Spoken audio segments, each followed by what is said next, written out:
Hello. So again, my name is Boris Gorelik. I'm head of data science and bioinformatics at a small biotech company, MyBiotics. But this research was done as a hobby project. It started, I think, 4 years ago over a glass of beer with my friend and then co-working Nabil Suleiman. And we wondered what data visualization should be, how data visualization should be different in audiences who read and write from right to left, like Hebrew, Arabic, Farsi, Urdu, and other languages. And the biggest question is why? Why does it matter? What's so special about us, like people who read and write from right to left on everyday basis? So first of all, it's quite a huge audience, more than 600 million people, around 8% of the human population use writing systems from right to left, either as their primary reading and writing system or as the secondary.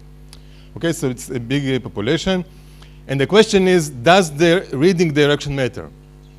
Okay, and it does, because I suppose that all of you know this concept of pre-attentive attributes. Those are the small and sometimes small attributes of data visualization that we don't pay attention on.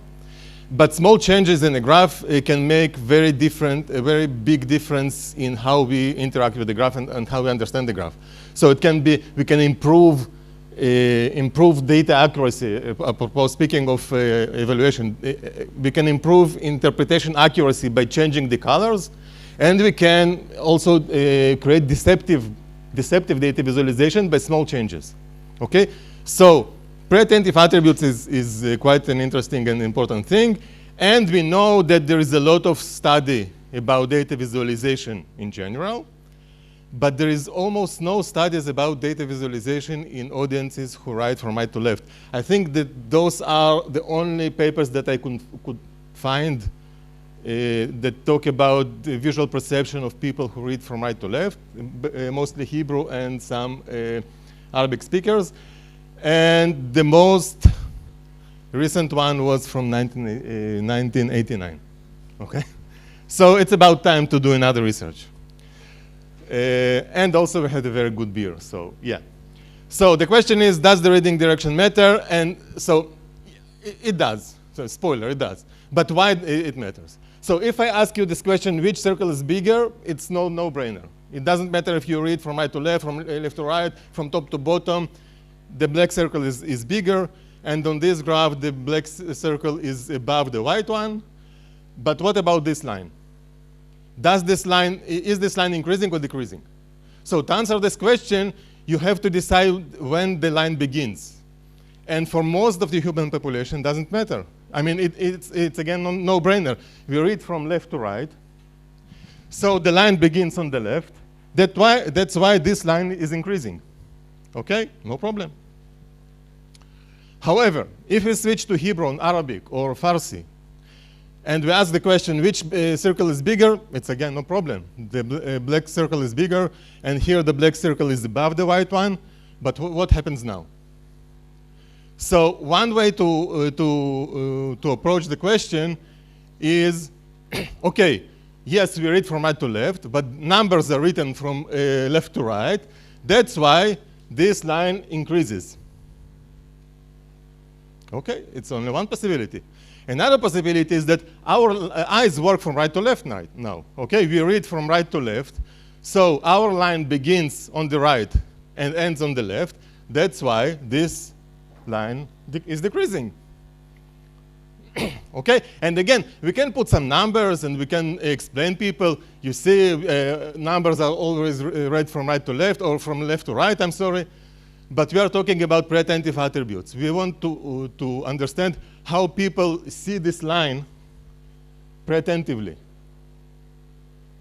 Yes, there is no vertical line here, and it's on purpose. Okay, we wanted to actually test how people see the line without any other visual clues. So that's what we did. But before I show you what we did, let's take a look at what happens now. And right now, there is a huge mess, like a balagan. Some graphs go from right to left, some from left to right. And I like this example very much because the graph here goes from left to right, like numbers. But the logo of this organization goes from right to left, according to the reading direction of the Arabic text. Okay, so we have a huge mess. Okay, so let me tell you what we did in this experiment. Opa. Okay. Yeah. Okay, so we realized that there are actually, we created two types of visual stimuli. And stimulus is a very nice and scientifically sounding word. So I like it very much. So we created two types of stimuli. One type is the type of stimuli of visual representations that do not depend on reading direction, meaning I can see that this circle is bigger and this circle is above that, and this line is just approximately horizontal, right? And we created another type of stimuli of graphs that depend on the decision where is the beginning of the line. So sensitive and insensitive visual stimuli. We constructed, not me, Nabil, my partner to this research, he constructed a web interface where a person could select their preferred language. And from that time on, they only operate in their preferred language. And we showed them some instructions, and then some training tasks. And in the end, we showed them the interesting part, okay? And we asked them, is there a black circle bigger? Is the black circle above? Is this line increasing or decreasing? And we did some, generated a lot of random images, and we measured accuracy and speed. So speed is an interesting question, but we couldn't measure that because we are not affiliated to any university. We had to actually recruit people from the street, and so we couldn't trust our accuracy, our speed measurement, because people were just like filling our questionnaire at their homes, at their schools, maybe in the bathroom. It was unfair. But accuracy is a very interesting thing. So there are actually three directions of the stimuli. There is up, equal, or down, right? Up, equal, or bigger, smaller, and decreasing, whatever. Up, bigger, equal, down. And there are three possible answers. Up, equal, down. So we have a nice matrix of 3 by 3, confusion matrix, if you like the technical term. And the most important and most curious part of this matrix are these corners, what I called here the mistake diagonal. So it's the portions of our conception where the people make genuine mistake, and they are confused by conventions and stuff. So let's take a look at the results. First of all, we managed to find 142 participants, ages from preschool, not preschool, elementary school, from 9 to 55. And so the first and very confirming result is that people who read from right to left and people who read from left to right have a similar error rate in stimuli that do not rely on direction, which means that we Hebrew speakers are not that stupid, okay? So on this graph, we have this odds of error, and we are pretty unlikely to make mistakes. I mean, nobody pays 100% of attention on their test, especially if they are not students who are tested on that, right? So we make mistakes from time to time. So it basically approximately 1 in 20 mistakes. But what about stimuli that rely on reading direction? And here, I think that this one is very, very dramatical. So people who read from right to left are about 20 times more likely to make a mistake answering the question whether the line increases or decreases. Okay? What does it mean? Well, first of all, direction matters. Direction matters. We can ignore it. We can decide that it doesn't matter, but it matters. I have shown. I have shown you here. It matters. Okay? So now it's a matter of question, what do we do with this? And my answer is that we need to remember that this concept of pre-attentive attributes. For us, people who read from right to left on everyday basis, it's harder to us to for us to interpret the graph in the same way that other people do. Okay? Yes, we need, and we can decide that we allow switching the axes, and we can decide that we don't allow them. But we need to acknowledge them. So my suggestion is that we can add a very small but very effective pre-attentive attribute to all the visualizations. Just a simple arrow. We didn't measure that because we didn't have time, and all the academics here are welcome. I will be thrilled if you take this and study this even further.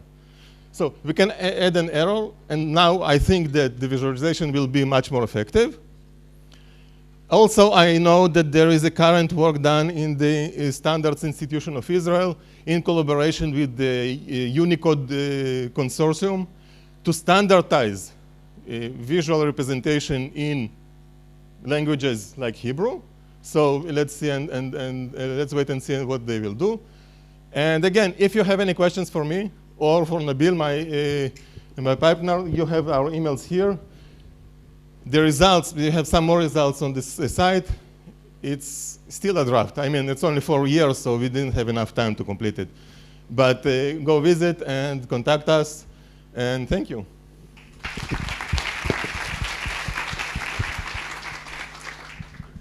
Yes. So thanks so much for this talk. This is actually the second time we talk about this subject in ISVIS, but I'm very happy that you're giving this talk in English, because just the other week, I think there was another visualization tool, data wrapper. Yes, there was a huge. Yeah, it was an argument on LinkedIn. I saw it. Yes. Yeah. So just the other, these are mistakes that often happen not only by RTL readers, but by those who develop platforms not being able to read RTL and understanding the conventions. And the question is here: are we? What is your approach? Do you think we need to better communicate the international conventions, or just help people read, take the lead of their language-based pre-attentive attributes and read it from right to left? I think, and again, it's my subjective opinion. I have no authority of prescribing what to do, but I think that since we live in an international global world, I think that we should go with the international convention, that the graphs should be arranged from left to right, right? So, as you said, I can show someone a document written in Hebrew with a graph, and I would like them at least to understand the graphs, right? But having said that, I think that we should make, it's like, it's not a disability, but it's like, we should think about accessibility of graphs to all the people who read from right to left, and just add more hints to the graphs, like arrows, maybe more numbers, and I don't have more ideas. But arrow is a very simple tool, and it's there, and it will help. Thank you very much. Thank you.